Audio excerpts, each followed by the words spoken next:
Assalamualaikum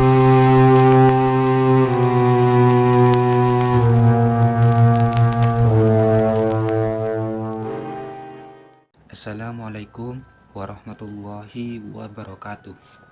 Di video kali ini saya akan membagikan sebuah cerita mistis saat saya mendaki gunung dan di situ saya mendapat teguran dari penunggu gunung tersebut.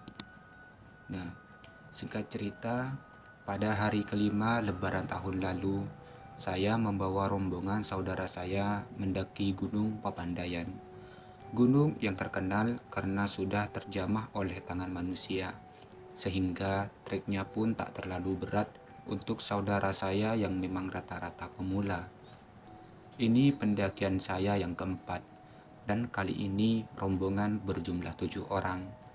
Kami start dari camp jam 10 dan singkat cerita sampai di pondok Saladah jam 2. Perjalanan lama karena banyak diisi istirahat, sesi foto-foto, maklum bawa pemula. Pada sore menjelang maghrib, mereka kembali melakukan sesi foto. Melihat rombongan pendaki lain yang mencari kayu bakar, saya berinisiatif mengajak mencari kayu bakar juga. Maka kami 5 orang masuk ke hutan untuk mencari kayu bakar. Di titik pertama tak terlalu banyak terkumpul, hanya sedikit kayu dan ranting-ranting. Maka saya dan sepupu saya memutuskan untuk mencari di tempat lain. Sisanya 3 orang membawa kayu yang terkumpul ke tenda. Saat masuk ke titik hutan, perasaan saya agak sedikit kurang enak.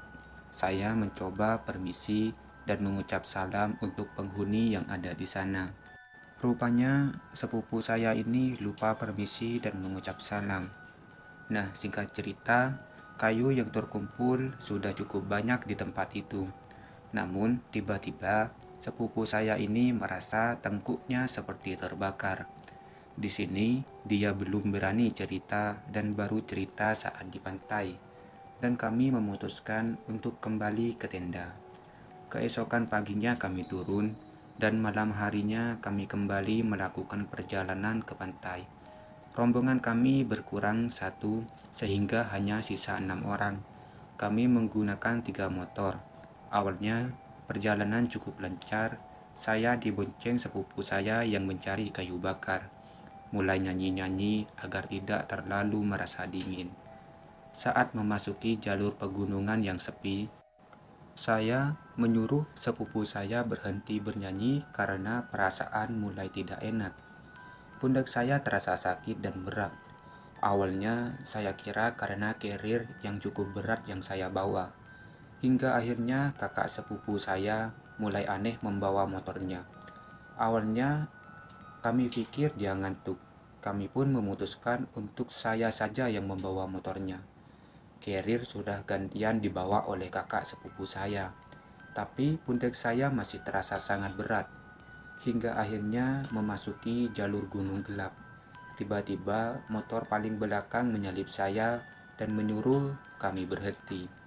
Ternyata motornya dikerjai, klaksonnya dibuat tak menyala. Lucunya, hanya saat lewat masjid dan pesantren saja klaksonnya mau menyala. Dia pun gantian berjalan di depan. Saat sedang asik mencoba mengabaikan semuanya, saya melihat sosok yang sudahlah. Saya pun tak berhenti melantunkan sholawat.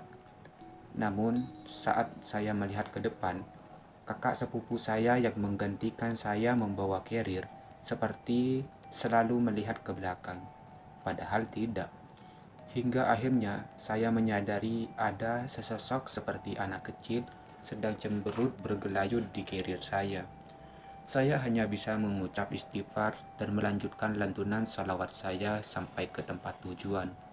Dan akhirnya tiba-tiba dari belakang motor yang klaksonnya gak nyala, keluar semacam bola api lalu mengelindingi entah kemana. Kami menyadari, mungkin itu teguran bagi kami, karena sebelumnya tidak minta izin ke keluarga, dan tidak permisi saat mengambil kayu bakar. Saya kira semuanya sudah beres. Namun, saat perjalanan balik ke Garut kota, tangan kiri saya merasa sakit dan panas. Akhirnya saya meminta maaf. Perlahan rasa sakit dan panas mulai menghilang. Malam harinya kami memutuskan untuk kembali ke Jakarta.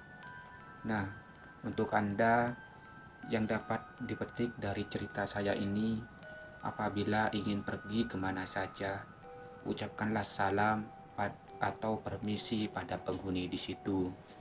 Sekian, semoga bermanfaat. Wassalamualaikum warahmatullahi wabarakatuh.